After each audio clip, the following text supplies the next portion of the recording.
갑작스런 방송 사고로 우리 교회당에 계신 분들도 저도 놀랐지만 또 온라인으로 예배 드리시면 얼마나 놀랐을까. 아직도 이렇게 심장이 벌렁하는데요. 우리가 예배를 위해서 기도해야 되는 이유들 중에 여러 가지가 있지만 또 이 방송 장비들 우리가 뭐 이렇게 잘 준비한다고 하지만 또 이렇게 알 수 없는 이유로 이런 예배에 또 방해가 되는, 우리가 도구로 사용하지만 또 방해가 될 수 있습니다. 그래서 우리가 늘 이 예배를 위해서 또 여러분들이 주일 되기 전에 또 여러 또 섬기는 분들과 또 예배 전체를 두고 기도하는 것들이 참 필요한 것 같습니다. 여러분들이 또 기도해 주시기 바랍니다. 우리 성터교회는 이제 지난 7월 시작하면서부터 매일 성경을 통해서 이제 히브리서 말씀을 매일 아침마다 아침 저녁으로 묵상해 왔습니다. 아마도 우리 성도들이 잘 따라오고 계신 줄 믿습니다.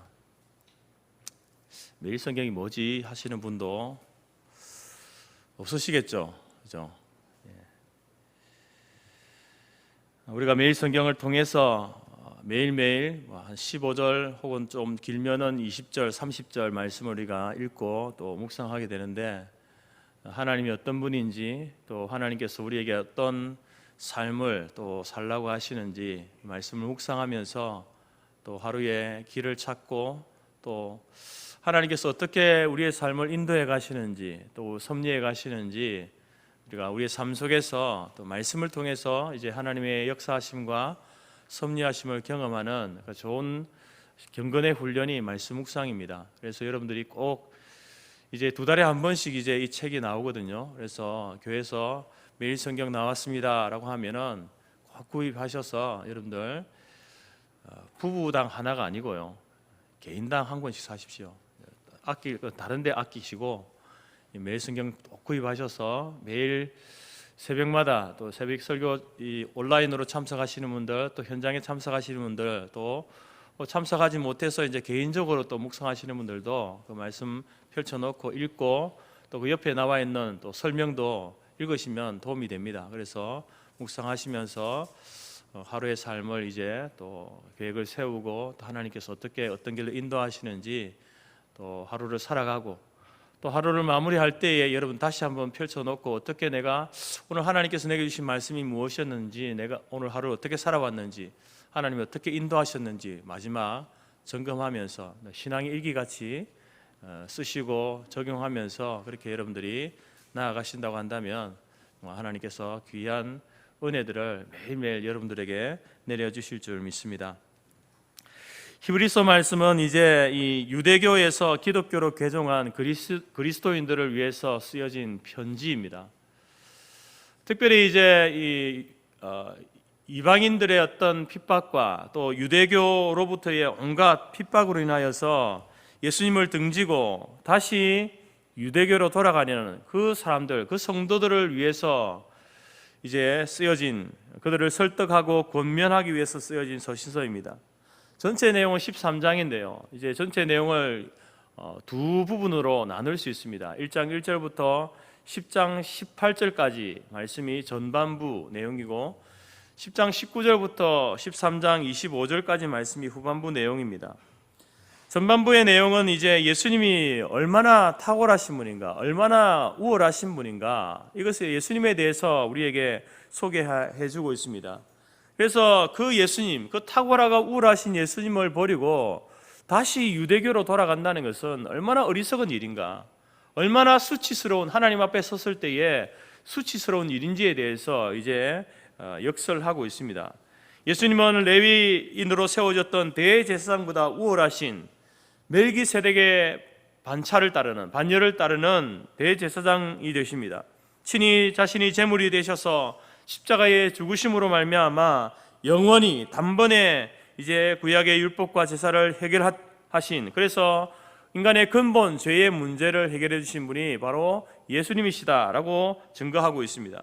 그리고 그 예수님으로 인하여서 그 예수님을 믿을 때에 우리를 영원하게 거룩하게 하셨다라는 것을 이제 1장 1절부터 10장 18절까지 말씀에서 증거하고 있습니다. 그리고 이제 10장 19절, 오늘 본문이 시작되는 19절부터 후반부는 이제 그 예수님을 믿는 사람이 어떤 삶을 살아가야 하는가에 대해서 실제적인 적용 부분을 다루고 있습니다. 특히 오늘 본문 10장 19절부터 25절까지 내용은요, 이제 후반부 전체 내용의 서론이자 요약에 해당되는 내용입니다. 그래서 19절부터 25절까지는 세 가지 권면의 말씀을 주고 있는데, 이 명령의 말씀은 지난주 우리가 설교했던 것처럼 이제 우리가 어린아이의 신앙이 아니라 장성하고 성숙한 신앙인이 되어야 하는데, 어떻게 살아가는 것이, 구원받은 성도가 어떻게 살아가는 것이 장성한 성숙한 신앙으로 살아갈 수 있는지에 대해서 우리에게 알려주고 있습니다. 나무를 심으면 이 나무가 이제 외형적으로 성장합니다. 키가 자라고 부피가 커지면서 성장을 하게 되어집니다. 뿐만 아니라 이제 눈에 보여지지 않는 부분, 이 뿌리 부분도 이제 땅속 깊이 뿌리를 내리면서 가뭄에도 마르지 않는 잎을 내고 열매를 맺는 성숙을 가져옵니다. 이런 외형적인 성장과 성숙, 그 모든 것을 일컬어서 나무가 자란다, 이렇게 말하는 것입니다. 마찬가지로 우리의 신앙도 마찬가지입니다. 우리의 신앙도 외형적인 성장이 있습니다. 눈에 보이는 성장이 분명히 있습니다. 그러나 그것만 아니라 눈에 보여지지 않는 그런 신앙의 성숙, 내적인 성숙이 반드시 필요합니다. 그 외형적인 성장과 내적인 성숙 함께 이루어질 때에 그 사람이 자라간다, 장성한 분량으로 자라간다라고 말하는 것입니다. 만약에 둘 중에 하나를 선택하라고 한다면 여러분, 우리는 내적인 성숙을 먼저 우선에 두고 그것을 선택해야 될 것입니다. 자, 그러면 우리는 어떻게 하면, 오늘 말씀을 따라서 어떻게 살아갈 때에 우리의 신앙이 성장하고 성숙하게 될 수 있을 것인가? 오늘 본문을 통해서 세 가지로 말씀을 드리겠습니다. 첫 번째는 참 마음과 온전한 믿음으로 하나님께 나아가야 된다라고 말씀합니다. 여러분, 우리는 예수 그리스도의 그 희생의 피로 말미암아 하나님께서 계신 그 성소로 나아갈 담력을 얻게 되었다, 나아갈 길을 얻게 되었다라고 19절에서 말씀하고 있습니다. 구약의 성막은 성소와 지성소로 나누어집니다. 하나님의 임재는 바로 지성소에 하나님이 임재하십니다. 그 성소와 지성소는 이제 휘장이 가로막고 있는데, 그 지성소로는 아무 때나 들어갈 수 있는 곳이 아닙니다. 아무나 들어갈 수 있는 곳이 아닙니다. 1년에 한 번씩 대제사장이 이제 하나님 앞에 그 지성소로 나아가서 하나님의 임재를 경험하게 되는 것입니다. 그런데 오늘 본문에서는 바로 그 성소와 지성소를 나누고 있었던 그 휘장을 예수님께서 열어주셨다라고 이렇게 말씀합니다. 예수님이 십자가에 죽으실 때에 여러분, 그 지성소를 막고 있던 휘장이 찢어진 것입니다. 찢어짐으로 휘장이 열려진 것이죠. 그러나 여러분, 그 휘장은 쉽게 찢어질 수 있는 그러한 휘장이 아닙니다. 가로 5m, 세로 10m에 그 두께가 15cm나 되는 크고 두꺼운 휘장입니다. 그 휘장이 어떻게 그냥 찢겨지겠습니까? 그런데 여러분, 예수님이 십자가에 죽으시는 그 사건 가운데에 그 휘장이 위로부터 아래로 찢어졌다라고 말하고 있습니다.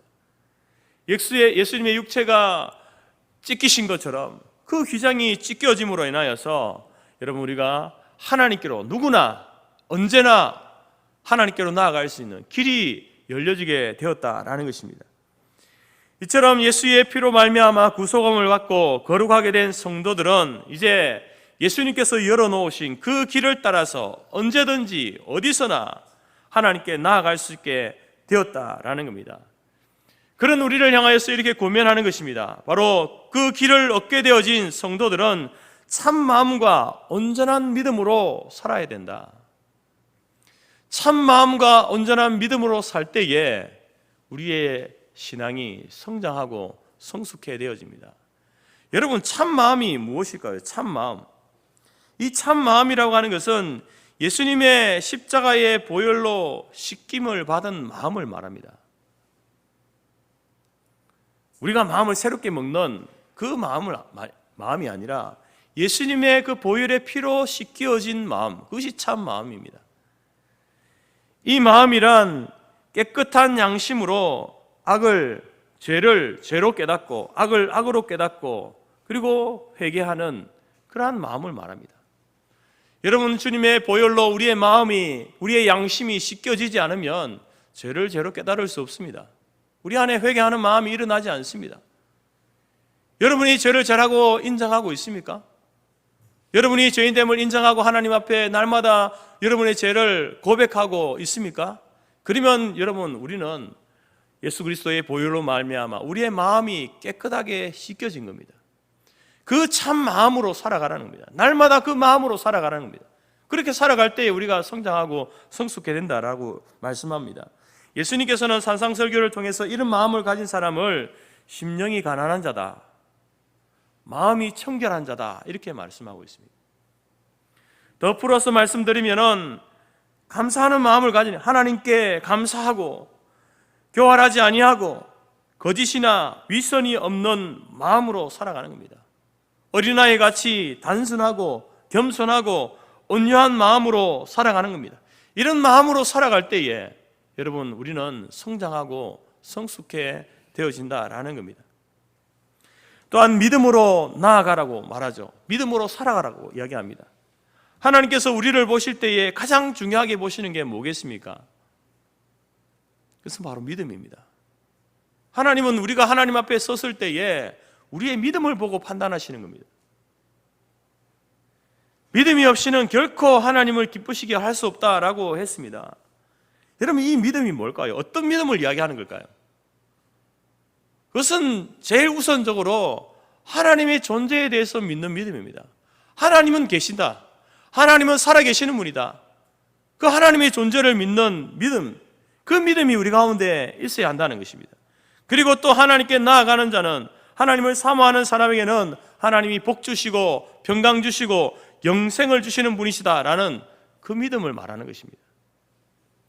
여러분, 하나님은 눈에 보이지 않습니다. 그러나 하나님이 살아계시고 존재하고 계신다는 사실을 믿습니까? 우리가 하나님 앞에 나아갈 때에, 하나님의 이름을 부를 때에 우리에게 복 주시고 평강 주시고 영생 주시는 분이심을 믿습니까? 그 믿음으로 하나님 앞에 나아갈 때에 여러분, 우리의 믿음은 자라게 된다는 겁니다. 성경은 우리에게 여러분, 하나님의 존재에 대한 불신을 버릴 것을 우리에게 말씀합니다. 여러분, 성경을 열면요, 창세기 1장 1절에서도 그렇고 요한복음 1장 1절에서도 그렇고 하나님의 존재에 대해서 선언을 하면서 시작됩니다. 태초에 하나님이 계시니라. 말씀이 하나님과 함께 계셨으니 이 말씀은 곧 하나님이시니라. 성경은 우리에게 하나님의 존재를 설명하지 않습니다. 하나님의 존재를 선언합니다. 하나님은 계신다. 그리고 그 선언한 그 말씀에 대해서 우리에게 믿음을 요구하는 것입니다. 우리는 이 말씀을 믿어야 하는 것입니다. 이 믿음을 하나님께서 요구하시고 이 믿음을 보신다는 겁니다. 뿐만 아니라 오늘 22절에서는요, 이제 예수의 피를 마음에 뿌림을 받아 양심의 악을 깨닫고 몸을 맑은 물로 씻었다라고 이렇게 말씀하죠. 이것은 바로 우리에게 대해 속죄에 대한 믿음, 예수 그리스도의 피로 말미암아 우리의 죄가 깨끗하게 씻음 받았다라고는 속죄에 대한 믿음을 요구하는 겁니다. 구원에 대한 믿음을 요구하는 것입니다. 하나님의 은혜와 사랑에 대한 믿음을 요구하는 말씀입니다. 하나님께서 우리의 믿음을 보신다고 할 때에 바로 예수 그리스도의 피로 말미암아 우리가 죄의 용서를 받았다는 믿음, 우리가 구원을 받았다는 믿음, 하나님의 은혜와 사랑 가운데 거한다는 믿음, 그 믿음을 하나님이 보시는 겁니다. 이 믿음이 없이는 결코 자랄 수 없습니다. 여러분, 성장할 수 없습니다. 여러분, 이 믿음은 어디에서 나오겠습니까? 여러분 안에서 나오겠습니까? 여러분 속에서 그 믿음이 계속 이렇게 솟아나오겠습니까? 여러분, 이 믿음은요, 우리 안에서 나올 수 있는 게 아닙니다.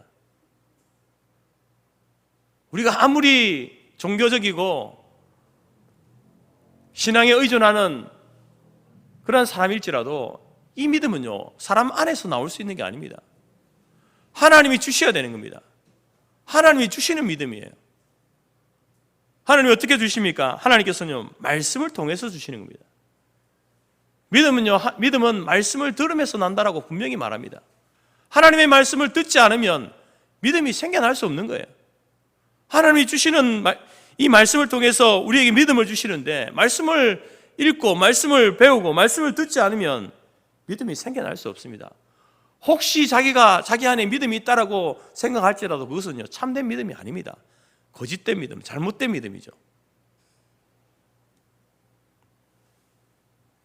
여러분, 우리는 세상 가운데 많은 사람들이 믿음이 있다라고 이야기합니다. 교회는 다니지 않지만 하나님을 믿는다라고 말합니다. 성경은 잘 모르지만 하나님의 존재에 대해서 믿는다고 합니다. 여러분, 그것은요, 참된 하나님을 믿는 믿음이 아닙니다. 하나님의 존재,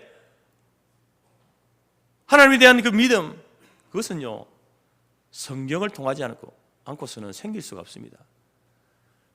성경이 우리에게 주어질 때에, 성경의 말씀이 우리에게 선포될 때에, 그 가운데 성령 하나님께서 역사하시면서 말씀이 선포될 때에, 말씀을 읽을 때에, 말씀을 배울 때에 성령이 우리 안에 역사하시면서 그 말씀을 통해서 여러분, 우리 안에 믿음이 생겨나게 되고 믿음이 자라게 되고 믿음을 주시는 겁니다.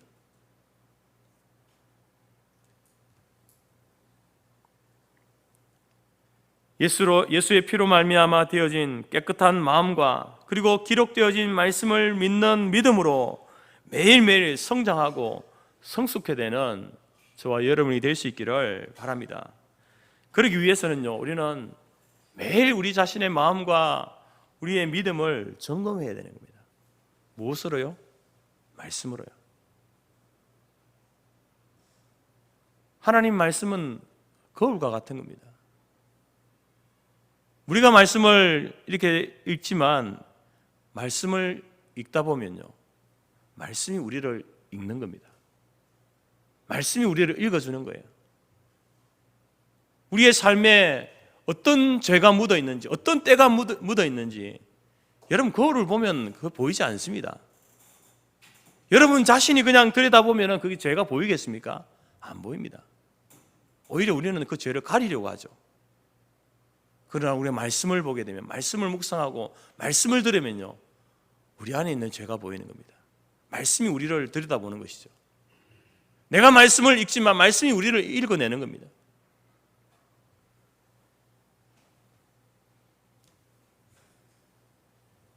그래서 매일매일 말씀 가운데 거하는 사람은 하나님의 은혜로 구원받고 정결해진 그 삶에 만족하는 것이 아니라, 안주하는 것이 아니라 날마다 말씀을 들여다보므로 날마다 성장하고 성숙해 되어지는, 하나님을 향해 자라가는 삶을 살아가게 된다라는 것입니다. 그것이 비록 눈에 보이지 않는, 그 성장과 성숙이 눈에 보이지 않는 미미한 것일지라도 여러분, 우리는 날마다 자라고 있는 겁니다. 여러분, 우리가 오랫동안 이제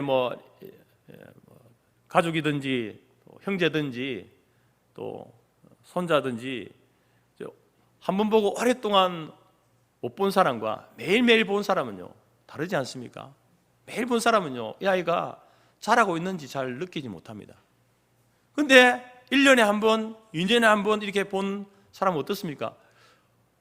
얘가 벌써 이렇게 자랐네. 아니, 꼬맹이였는데 벌써 이렇게 나보다 더 컸네. 그 자람을 느끼는 것이죠. 우리가 늘 말씀을 묵상하고 있으면요, 내가 자라고 있는지 잘 모릅니다. 그러니 여러분, 어느 순간 하나님께서 우리가 말씀을 보면서 우리의 삶을 들여다보면서 내가 자랐구나, 내가 성장했구나, 그 말씀이라는 거울을 들여다볼 때에 우리 자신을 보게 되어지고 우리가 하나님 앞에서 성숙해 되어졌다라는 사실을 확인케 되어진다라는 것입니다. 여러분, 우리가 이제 이 하나님의 말씀을 통하여서 우리의 마음과 우리의 믿음을 다시 한번 그 참된 마음과 참된 믿음으로 여러분, 하나님께 나아가고 하나님께 살아갈 수 있기를 바랍니다.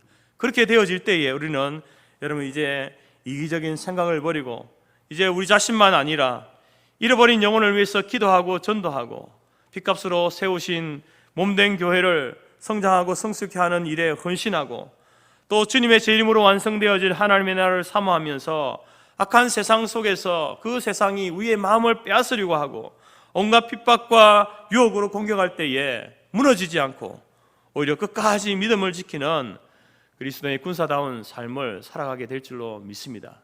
그렇게 살아가는 것이 여러분 우리가 성장하는 것이죠. 성숙해 되어지는 것입니다. 예전에는 작은 유혹과 작은 환난에도 넘어졌지만, 그러나 여러분 우리가 조금씩 자라게 되면요, 이제는 그 작은 그 유혹에 넘어지지 않습니다. 작은 환난이 와도 견딜 수 있는 우리 안에 있는 영적인 내성이 생기는 겁니다. 면역력이 생기는 거예요. 그래서 여러분들이 과거와 지금 현재를 비교해 보면요, 내가 많이 자랐구나라는 것을 발견하게 되는 겁니다. 예전에는 우리의 유혹거리가 되었던 것이 이제는 전혀 유혹거리가 되지 않습니다.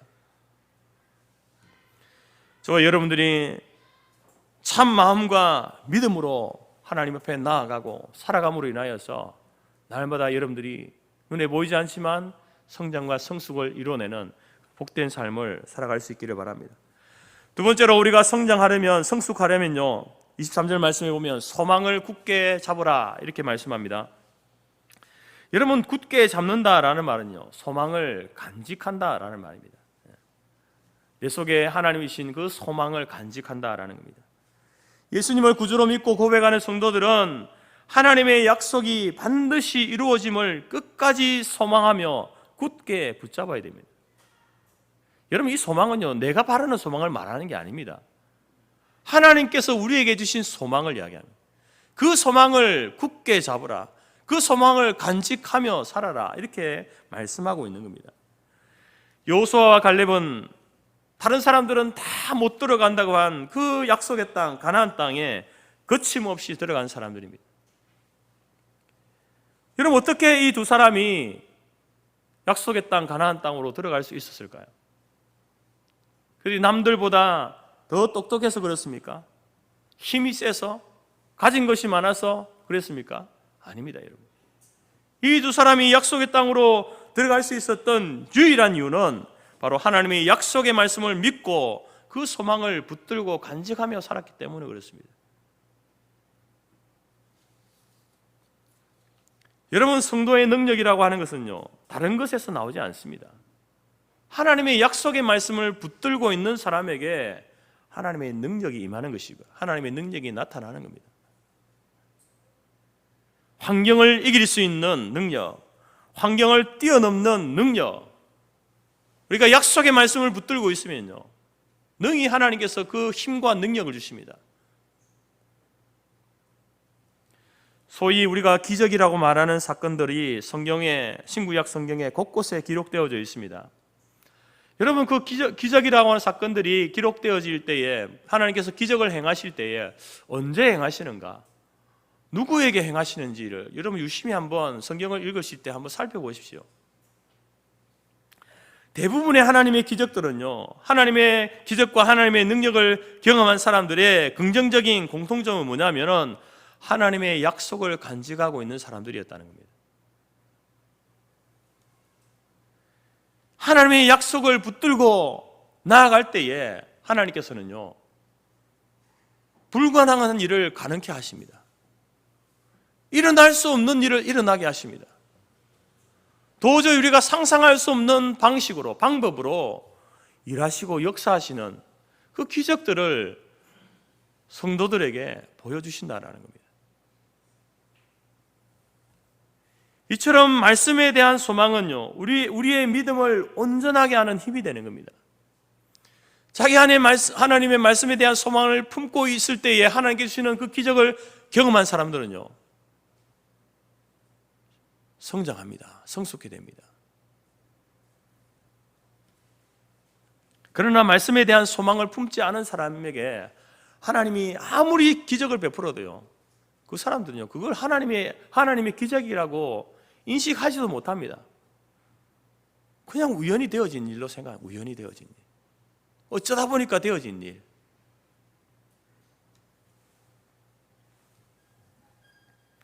그럼 우리는, 믿음의 성도들은 하나님의 약속하신 말씀이 반드시 이루어질 것이다 라고 하는 그러한 소망을 간직하고 살아가야 됩니다. 찬송가 545장에 보게 되면요, 이 눈에 아무 증거 아니 보여도, 이 귀에 아무 소리 아니 들려도 하나님의 약속을 붙들고 믿어야 된다, 믿고 살아가야 된다, 이런 가사가 있습니다. 여러분, 우리가 살아가면서 아무런 증거가 우리 눈에 보이지 않을 수도 있습니다. 아무런 소리가 우리의 귀에 안 들릴 수도 있습니다. 그러나 하나님은 지금도 이 온 우주의 지축을 붙들고 이 우주를 운행하고 계십니다. 하나님은 역사하고 계십니다. 하나님이 일하고 계십니다. 하나님의 약속은 이 땅을 창조하신 그 이후로부터 지금까지 신실하게 그 약속들이 지켜져 오고 있습니다. 우리가 그 약속을 붙들고 간직하고 살아가면 하나님께서는 반드시 그 약속하신 것을 이루어 주실 것입니다. 하나님 앞에는 능치 못할 일이 없습니다. 하나님의 약속하신 것이 이루어지는 것을 보는 우리들은 그것을 통하여서 여러분, 우리의 믿음과 신앙은 성장하게 되는 겁니다. 성숙해 되는 겁니다. 하나님의 존재에 대해서, 하나님이 하신 일에 대해서 더욱더 굳건한 믿음을 가지게 된다는 겁니다. 누가 와서 무슨 말을 해도, 어떤 삶의 환경이 온다 하더라도 여러분, 다시 이 히브리서의 그 성도들처럼 유대교로 돌아가려거나 예수를 배반하고 믿음을 떠나려는 그런 상황들이 우리 가운데 생겨나지 않는다라는 것입니다. 디모데전서 4장 10절 말씀에 이를 위하여 우리가 수고하고 진력하는 것은 우리 소망을 살아계신 하나님께 두미니 곧 모든 사람, 특히 믿는 자들의 구주시니라. 여러분, 우리의 소망을 살아계신 하나님께 두고 살아가는 사람, 하나님의 말씀에 두고 살아가는 사람, 그 사람은요, 어떤 환난이나 핍박이 와도 결코 뒤로 물러가지 않습니다. 인내하며 참으며 오히려 현실을 뚫고, 상황을 뚫고 표대를 향해서 나아갈 힘을 얻게 됩니다.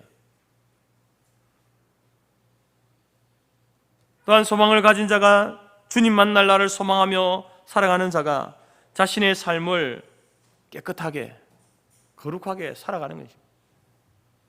여러분, 우리가 하나님 앞에 나중에 하나님 앞에 내가 설 것이다, 하나님을 만나게 될 것이다, 예수님을 만나게 될 것이다, 그 소망을 가지고 살아가는 사람들이요, 함부로 살 수 없습니다. 사단은요, 함부로 살라고 하죠. 마음대로 살라고 하죠. 함부로 살 수 없습니다. 하나님 앞에 서게 될 텐데, 우리의 그 행실들이 낱낱이 드러나게 될 텐데 어떻게 함부로 살 수 있습니까? 때로 우리가 죄 가운데, 유혹 가운데 무너지고 넘어질지라도 거기에 주저앉아서 그렇게 살지 않습니다. 다시 회개하고 일어서고 다시 하나님 앞에 시작하겠습니다, 그렇게 나아가게 되는 것이죠. 여러분, 지금 어떤 상황에 놓여 있습니까? 혹시 내가 계속 하나님 믿어야 되나? 예수 믿어서 뭐 하나? 혹시 이런 생각을 가지고 계신 분들이 있습니까? 그런 분들이 있다면 이 말씀을 꼭 기억하시기 바랍니다. 데살로니가전서 5장 24절 말씀인데요, 너희를 부르신 이는 미쁘시니 그가 또한 이루시리라. 하나님의 약속에 대한 소망을 움직이지 말라. 우리가 믿음의 삶을 시작하면서 여러분, 그런 회의가 들 수 있습니다. 아니, 아무리 하나님 믿어도 하나님이 정말 내 삶을 도우시는지 인도하시는지 모르겠다, 내가 이렇게 살아야 되나, 예수를 믿어야 되나, 이런 회의가, 영적 회의가 올 수 있습니다. 그때 여러분, 이 말씀을 꼭 기억하십시오. 너희를 부르신 이는 미쁘신 분이다. 우리 하나님은 신실하신 분이다. 하나님은 한번 약속하신 것은 반드시 지키시는 분이다. 그러니까 하나님의 약속에 대한 소망을 움직이지 말아라. 우리 안에 있는 소망을요, 움직이지 말랍니다. 그것을 꼭 가지고 있으라고 이야기합니다. 소망을 굳게 잡고 거짓된 유혹에 끌리지 말고 불신하지 말고 절망하지 말라는 겁니다. 왜냐하면 우리 하나님은 약속하신 것을 끝까지 지키시는 분이기 때문에 그렇습니다. 지금까지 하나님께서 약속하신 그 약속의 말씀을 하나라도 지키지 않은 것이 없습니다. 다 약속을 지키셨고, 마지막 이제 재림의 약속이 남아 있습니다. 여러분, 우리가 지금 그래서 우리가 이 마지막 때를 살아가는 성도들은요, 그 재림의 소망을 가지고 살아가는 거예요. 그 약속의 말씀을 붙들고 살아가는 겁니다. 사랑하는 성도 여러분, 하나님의 약속을 굳게 잡고 하나님의 약속에 대한 소망을 품고 인내하며 담대하게 예수님이 가신 그 길을 따라가는 저와 여러분이 될 수 있기를 간절히 바랍니다. 그 삶을 살아가다 보면요, 우리 자녀들이 훌쩍 커버린 것을 보는 것처럼 우리의 믿음과 신앙이 훌쩍 자라있는 모습을 보게 될 줄로 믿습니다. 세 번째로 우리가 성장하고 성숙해하게 되려면요, 서로 돌아보아 사랑과 선행을 격려해야 한다라고 말씀합니다. 여러분, 성도라는 존재는요, 하나님께서 성도라고 부르는 사람들은 자기 배만 채우는 사람들이 아닙니다.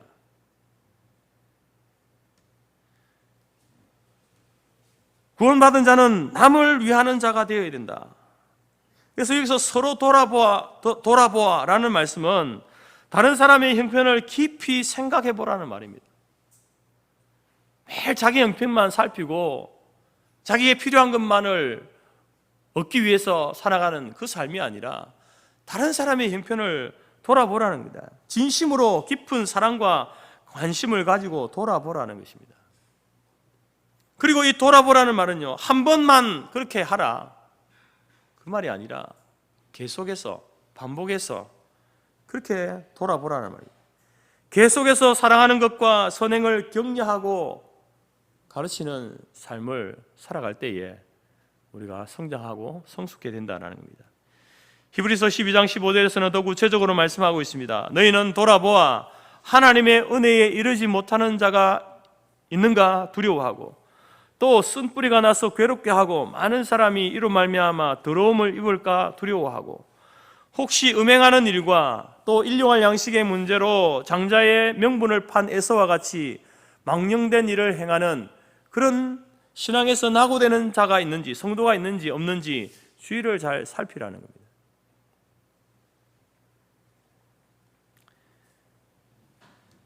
여러분, 우리는 혼자 신앙생활을 할 수 없습니다. 그래서 여러분, 하나님께서는 두세 사람이 모인 곳에 하나님이 임재하시지 않습니까?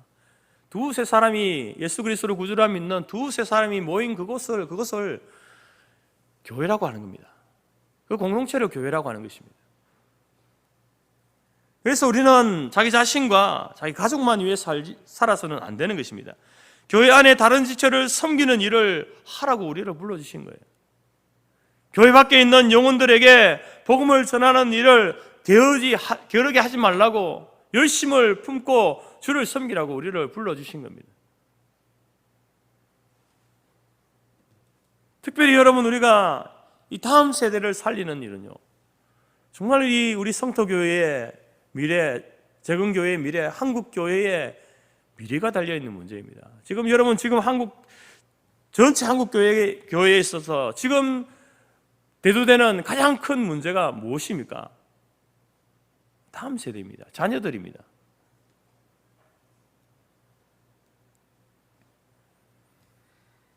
오늘 예배에 참석하신 분들은 이제 한국교회가 태동하고 난 이후 성장하고 부흥의 시대를 경험한 분들이 계시죠.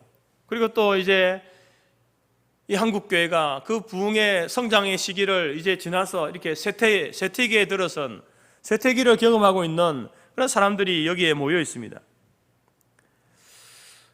왜 하나님께서는 우리에게 그 성장과 부흥을 경험하게 하시고 또 이 쇠퇴기를 경험하게 하실까?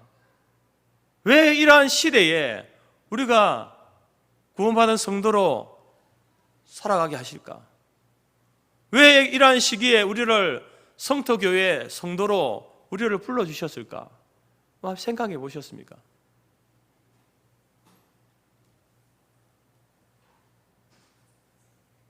성령과 부흥을 경험한 사람들은 그 성장과 부흥의 열매만 먹으라고 불러주신 게 아닙니다. 쇠퇴기에 살아가고 있는 성도들은 그 쇠퇴하는 한국교회, 우리 교회를 바라보면서 안타까워하기만 하라고 그렇게 불러주신 것이 아닙니다. 하나님께서는 역사 속에서 교회가 부흥하고 성장하고 쇠퇴하고 다시 또 하나님 영적인 그 계기를 마련하셔서 다시 교회를 세우시고 부흥케 하시는 그런 역사들이 이렇게 반복되어져 온 것을 보게 됩니다. 여러분, 하나님께서는 반드시 우리 한국교회를 다시 부흥하게 하시고 다시 일으켜 세우실 줄 믿습니다. 오늘 우리가 그 부흥을 경험하고 세태를 경험하는 그 이유도 다시 하나님께서 부흥의 시대를 맞이하기 위해서 우리로 하여금 여러분 그 세태를 바라보면서 한탄하고만 있는 것이 아니라 다시 눈물의 씨앗을 뿌리라고 우리를 이 시대에 우리를 불러주신 줄 믿습니다. 그 일을 위하여서 우리가 해야 될 일이 무엇입니까? 서로 칭찬하고 위로하고 힘을 내도록 서로 도와주는 것입니다. 조금 부족하고 잘못한 것이 있어도 격려하고 더 잘할 수 있도록 세워주는 그러한 일들이 우리 지체들 안에, 한국교회 안에 있어야 되는 것이고, 또한 우리가 다음 세대를 바라보면서도 그러한 마음들이 우리 가운데 있어져야 한다라는 것입니다.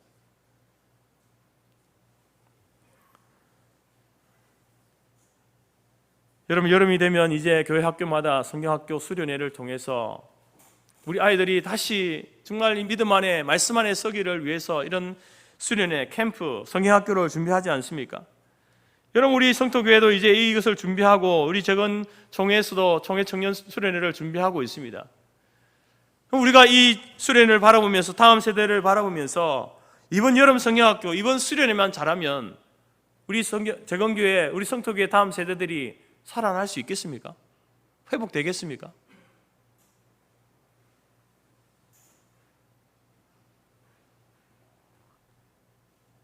여러분, 이번 한 번만으로,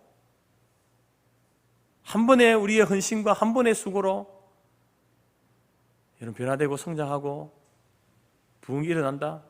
아닙니다, 여러분. 이번 한 번만으로 되는 일이 아닙니다. 요즘 우리나라는 장마철에 들어서서 이제 지역마다 국지성 폭우로 이렇게 많은 비가 내리고 있는데, 또 지구 저편에 반대편에 보게 되면 기온이 50도가 되는 찜통 더위로 인해서 힘들어하는 사람들이 있고, 그래서 그 더위 때문에 아무 일도 없었는데 그냥 산에 불이 나가지고 화재가 나서 온 산을 다 태우는 그런 일들이 일어나고 있지 않습니까? 여러분, 산에 불이 나서 잘 자란 나무들을 다 태워버리면요, 그 산을 다시 나무가 풍성한 그런 산으로 만들려면요 얼마의 시간이 걸리겠습니까? 화재가 나고 나서 이제 산을 정비하고 한 해에 바짝 나무를 심었다고 해서 그 산이 여러분 풍성한 그 숲을 이루겠습니까? 그렇지 않습니다.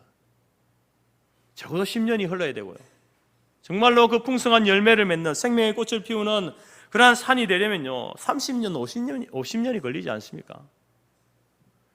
여러분, 그것을 잃어버리는 데는 한순간입니다. 불이 나서 한순간에 그 산을 다 태워버리는데, 그러나 그것을 회복하는 데는요 10년, 30년, 50년이 걸린다는 겁니다.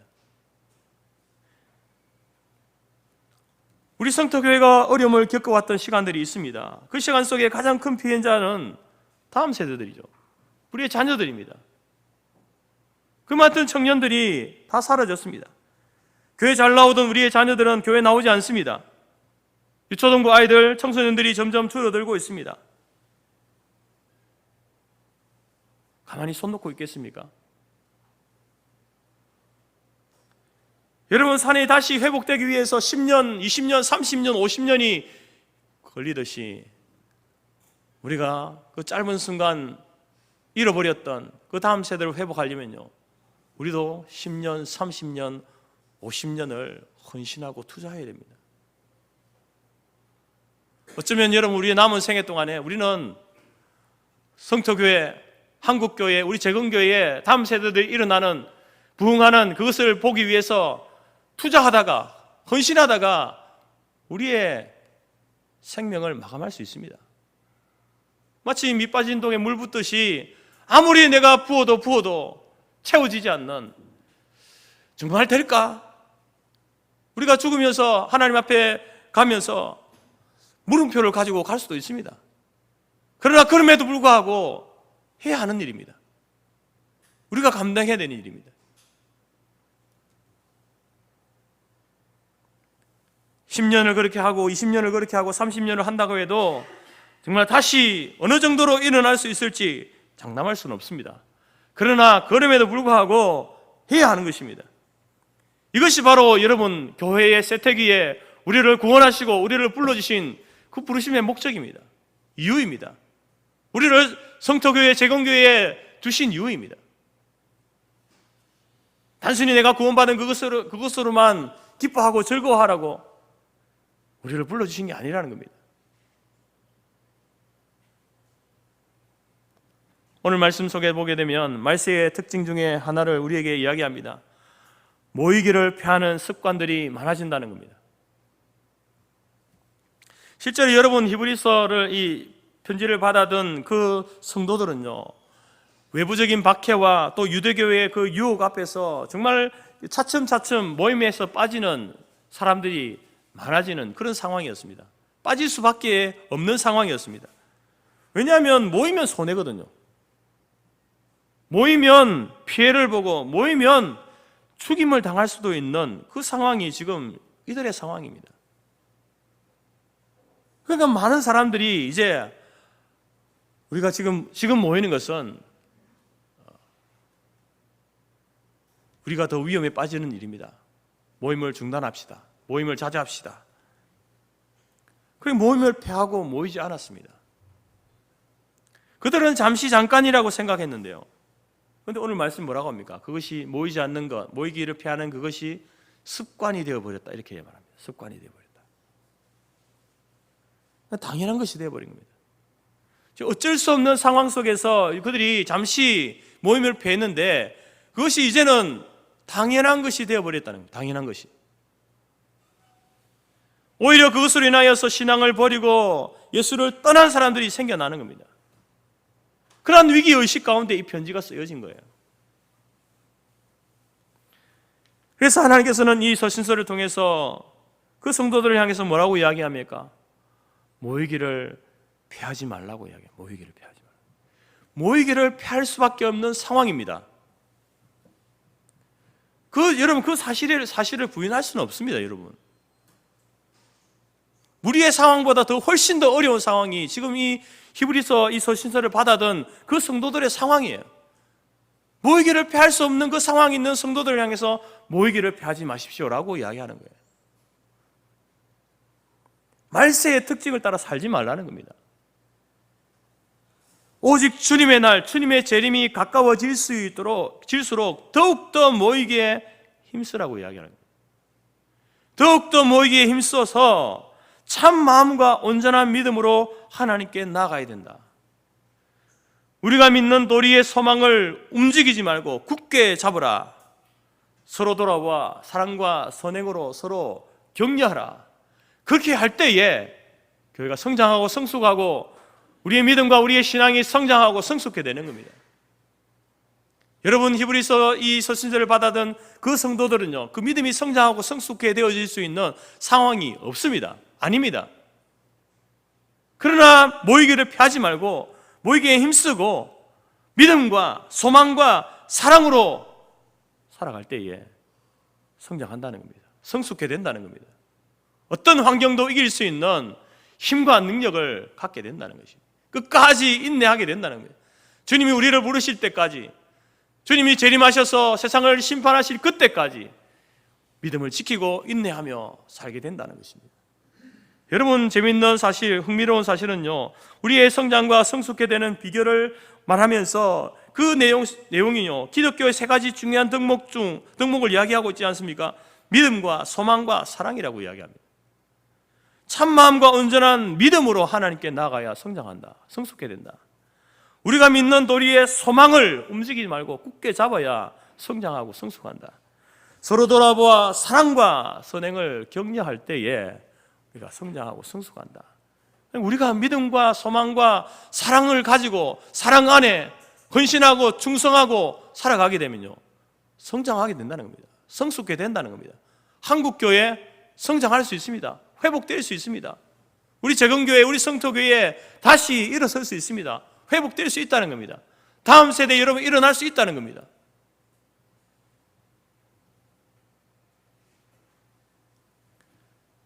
먼저 여러분 그 일을 위해서 저와 여러분이 믿음의 뿌리를 깊이 내리고 소망의 생명력을 공급받고 사랑의 걸음들을 풍성하게 주면서 우리가 성장하고 성숙해 되면요, 교회도 성장하고 성숙해 되는 겁니다.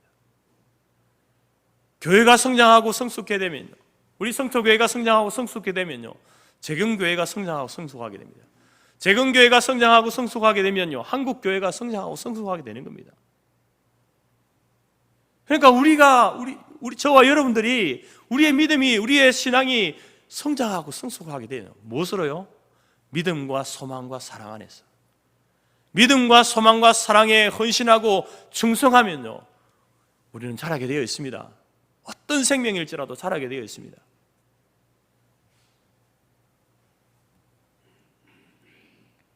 외형적으로도 크고 튼튼하게 성장하게 될 것이고, 비록 뿌리밖에 남지 않은 그루터기일지라도 다시 거기에서 싹이 나고 줄기가 자라고 열매가 맺게 되는 날이 오게 된다라는 것입니다. 그래서 오늘 저와 여러분의 성장과 성숙이 우리 성토교회의 새로운 부흥의 크나큰 자산이 될 줄로 믿습니다. 우리가 자라지 않으면요, 여러분이 자라지 않으면, 여러분이 성숙하지 않으면요, 성토교회 부흥하지 않습니다. 다음 세대에 일어날 수 없습니다. 한국교회에 일어날 수 없습니다. 시작은 바로 그 찬송 노래 가사처럼 나로부터 시작되는 거예요. 하나님께서 이 말씀을 주실 때에 다른 사람을 위해서 주신 것이 아니라 오늘 저와 여러분은 내가 하나님의 믿음과 소망과 사랑 안에서 성장하고 성숙해 되기를 위하여서 이 말씀을 우리에게 주신 줄로 믿습니다. 이 말씀 붙들고 우리가 믿음과 소망과 사랑 안에 헌신하고 충성하고 살아감으로 인하여서 외형적인 성장과 뿐만 아니라 속사람의 성숙을 함께 이루어서 다시 부흥케 하실 교회의 부흥 역사에 마중물 역할을 하는 우리 모든 성도들, 우리 성토교회, 우리 재경교회가 되어지기를 주님의 이름으로 축복하며 권면드립니다. 기도하겠습니다. 하나님 아버지, 감사합니다. 이 마른 뼈들이 다시 살 수 있겠습니까? 라고 물을 때에 우리 하나님께서 그것이 가능하다고 말씀하시면서 이제 하나님의 그 말씀과 또 성령의 도우심으로 우리가 다시 살아나고 회복되게 하실 놀라운 역사를 말씀해 주신 것을 기억합니다. 오늘 말씀을 통해서도 이제 우리가 자라고 성장하고 성숙해 되는 것이 믿음과 소망과 사랑 안에 헌신하고 충성하고 살아가는 그 삶을 통해서 하나님께서 우리를 자라게 하실 줄 믿습니다. 이 말씀 붙들고 믿음 안에 살아가게 하시고 소망 붙들고 살아가게 하시고 사랑을 실천하며 살아갈 수 있는 우리 교회와 모든 성도들이 되어서 우리가 성장하고 성숙해 됨으로 말미암아 우리 교회가 부흥케 되어지고 우리가 교회가 성장하고 부흥케 되어짐으로 말미암아 재경교회가 다시 한번 시대적 사명을 감당하며 한국교회가 다시 한번 이 땅 가운데 하나님의 부흥의 역사를 경험하고 하나님 세계 역사를 이끌어갈 수 있는 한국교회로 세워질 수 있도록 하나님 우리를 도우시고 인도하여 주옵소서. 감사드리며 예수님의 이름으로 기도드립니다. 아멘.